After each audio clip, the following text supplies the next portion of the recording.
Now, the IEC is getting up for its first voter registration weekend. It's focused on youth as low turnout remains a concern. Many young people in the Western Cape are unemployed, with their only result being to join gangs. eNCA reporter Nobesuthu Hejana is looking at what the IEC is doing actually to encourage young people of the Western Cape to register come Saturday, Sunday, so that they're able to vote in the 2024 general elections. Good morning, Nobesuthu. So, IEC, are they really focusing on the young people there in the Western Cape to encourage them to turn out in their numbers come Saturday and Sunday? Well, Braden, we saw them in Bellville yesterday when we went to visit that particular residence where that brutal incident took place this weekend. And we saw them engaging the students and just talking to them about the importance of voting. And I find myself in Long Street where there is a residence, and just to talk to students, because there have been a number of interesting views when it comes to voting, which political party appeals to the youth, especially Gen Z. So I'm joined by two of CPUT students, Tebogo and Mamosi. Tebogo, I'll start with you. Are you registered and will you be voting next year?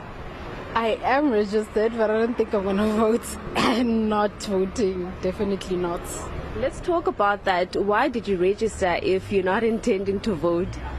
Because I'm well aware of, the career I want to partake in or undergo kind of requires that from me. So I do know that employers do check such things.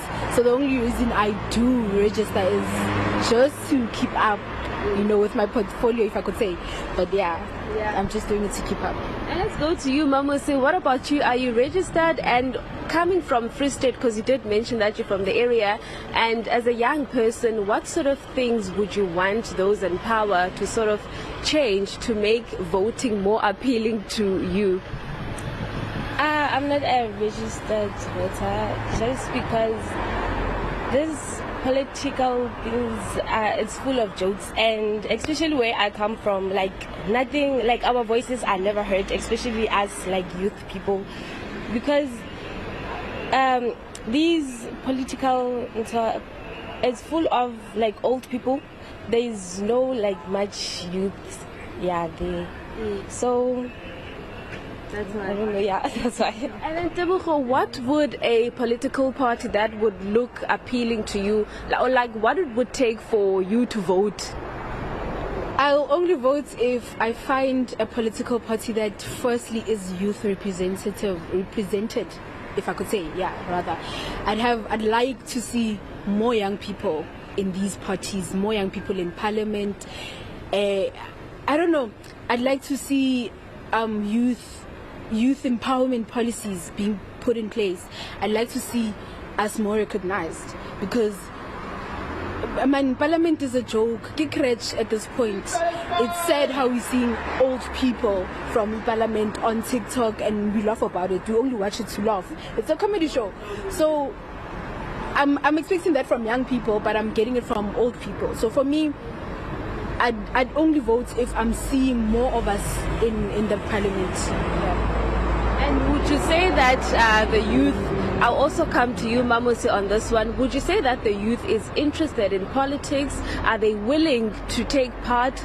But with the current issues that you've mentioned, maybe for yourself, your concerns that there's no much representation there that's appealing to you guys, would you say that young people are interested?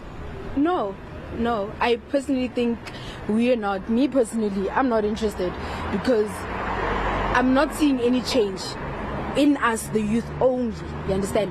I'm not seeing change even with the old generation as well, you understand?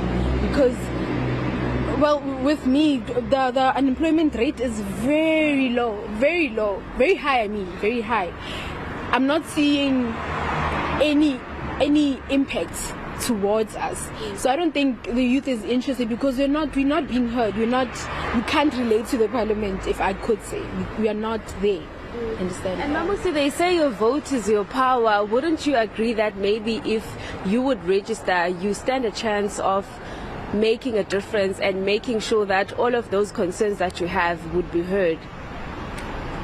I really don't understand the question. No, I'm asking, they say that your vote is your power, and then with that you are able to make a difference if you vote than complaining from behind. No, not really, because these political parties there, before the votes, they'll be like offering groceries.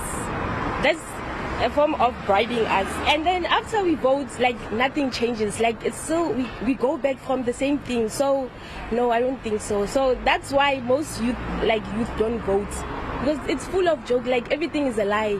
They just tell us we're gonna change this and this and this, after that still the same thing. Like look at our youth, like there is a lot of unemployed. Our youth have certificates, bachelors and stuff like that, but there is no job opportunities. And do you blame them for doing crime? I know like crime is wrong, but the crime rate increases because they don't have anything to do, because there is lack of job opportunities around here. All right, thank you very much. Well, but then those were the views of Mamuse and Tebucho. It appears that officials will have to do more to encourage the young ones and to basically educate them about the importance of voting, because at this stage, from what we're hearing from the two, there are many concerns regarding representation, job opportunities, and how the current political landscape look like. They want representation in politics or in parliament to ensure that the voice of the youth is heard. Raden? Yeah, they must get involved. Young people must get involved in these political formations, so then they'll see themselves in there. And good luck to the IEC this weekend. Thank you very much. Nobesuthu Hejana talking to two young people there in Cape Town ahead of the first voter registration weekend organized by the IEC as it gears up for the 2024 general elections.